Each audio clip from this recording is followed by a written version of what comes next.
Bonjour à tous. On m'a demandé pourquoi c'est important de croire et d'attendre la venue du Mashiach. Cette semaine, on lit la paracha de Balak. C'est un des endroits que la Torah parle du Mashiach et c'est une occasion pour en discuter ensemble. Maïmonide a écrit 13 principes de foi, ce qu'on appelle en hébreu des Yesodot ou des Ikarim, fondation des bases. Le 12e est de croire et d'attendre la venue du Mashiach. Il faut comprendre deux choses. Premièrement, pourquoi c'est une fondation, c'est une base d'attendre la venue de Mashiach. Imaginons le judaïsme sans Mashiach. A priori, j'aurais pu très bien faire Shabbat, le kasher, l'éducation des enfants, la pureté familiale, mezuzah, tfilin, etc. Quand on dit c'est une fondation, une base, c'est-à-dire que sur cela, tout est construit. Sans cela, il y a quelque chose qui est un élément important qui va manquer, qui fait que tout va s'effondrer. Pourquoi la Torah ne serait pas si motivant que ça si on n'attendrait pas la venue du Mashiach? Deuxième chose, pourquoi c'est pas suffisamment de croire en la venue de Mashiach, mais aussi attendre sa venue?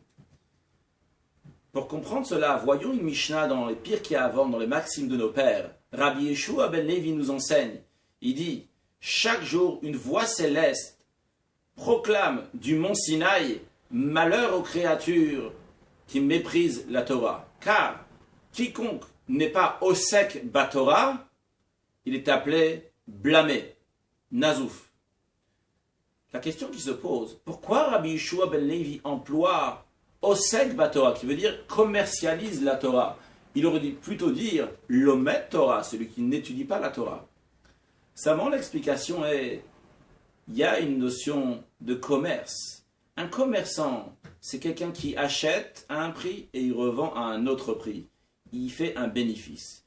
Quelqu'un qui achète et qui revend au même prix n'est pas appelé un commerçant, nous dit le Talmud.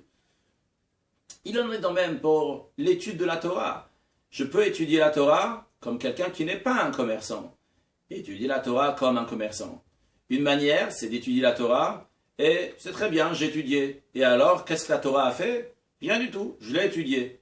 Une deuxième manière, comme un commerçant, l'étude de ma Torah a influencé et a fait un changement dans ce monde. Et c'est ça que Rabbi Yeshua reproche, qu'il faut étudier la Torah en sachant que la Torah sait faire un changement et fait un changement dans le monde. Qu'est-ce que cela veut dire? Dieu a créé ce monde avec un projet. Ce monde-là, on ne voit pas de divinité, on ne voit pas Dieu. Dieu veut que dans cet endroit, on va étudier la Torah, accomplir les mitzvot, faire des bonnes choses. Et ça va faire une demeure à Dieu ici-bas. On invite Dieu à venir et résider ici-bas dans ce monde. Comment ça se fait? De génération en génération, par chacun de nous, chacun y rajoute sa pierre. L'un y fait une mitzvah, il étudie la Torah à tel endroit, l'autre dans un autre endroit, l'autre dans telle génération, dans une autre génération. Et avec le temps, on fait que le monde entier s'est changé, a été travaillé, s'est rapproché de Dieu grâce à la Torah qui nous a donné la force de changer ce monde. Imaginons un puzzle, il y a un morceau là-bas, il y a des milliers de morceaux. Et chacun de nous ramène son morceau du puzzle.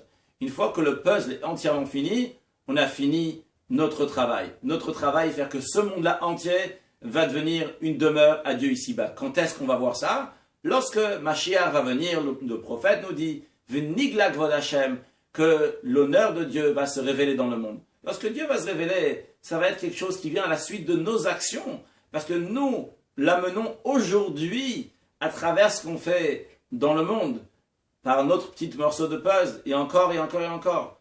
Juste qu'aujourd'hui, on ne peut pas voir. C'est comme si qu'on travaillait, et on te dit travaille, travaille, on te met de l'argent sur ton compte en banque. Quand tu auras fini ton travail, tu vas voir ce que tu as fait. Quelqu'un qui ne réalise pas que la Torah a du commerce, un bénéfice, change le monde, il méprise la Torah. Et non seulement ça, mais il manque de motivation, cette personne. Imaginons un roi qui dit « je veux faire la conquête de tel pays ».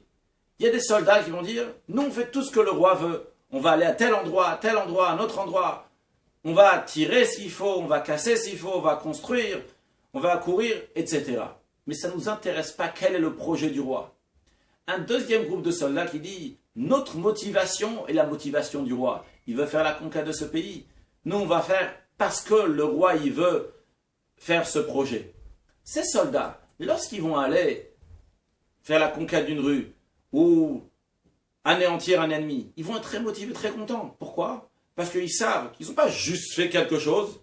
Ce qu'ils ont fait, c'est faire la conquête. Même si on n'a pas fini la conquête, mais la conquête ne se fait pas en un jour. Ça se fait étape par étape. Des fois, peut-être par des générations. Chacun, dans son endroit, il fait son travail. Un quartier, une ville, jusqu'à qu'au final, on a le pays entièrement. Eh bien, il en est de même pour le projet divin. Dieu, c'est le roi. Nous sommes les soldats de Dieu, les Tzivot Hashem. Dieu nous a dit, faites la conquête de ce monde, qui devienne un meilleur monde, bien que vous ne me voyez pas rajouter de la Torah à des mitzvot.